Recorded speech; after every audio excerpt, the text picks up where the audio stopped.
Welcome to Luca is a Billionaire, where the only thing I invest in is your answers. In this video, I will explain how to make shrimp in Infinite Craft.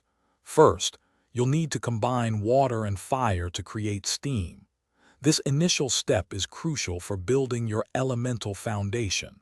Once you have steam, you'll use it to progress to the next stage of crafting. Let's get started on these foundational elements right away. Now that you have a lake, combine it with more water to create an ocean. The ocean is a vital component for many aquatic creations.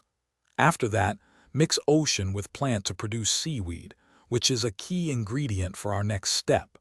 Finally, combine seaweed with water to form fish, bringing you closer to shrimp. With your fish ready, combine it with water to create a fish bowl. This step helps refine your aquatic elements. Next, mix the fish bowl with water to produce a pond, expanding your watery environment. Finally, combine the pond with fish, and you will successfully create shrimp.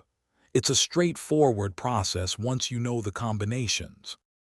To recap, making shrimp in Infinite Craft involves a series of logical combinations. You start with fundamental elements, progressing through steam, geyser, lake, ocean, seaweed, and fish. Each step builds upon the last, leading you to your desired shrimp.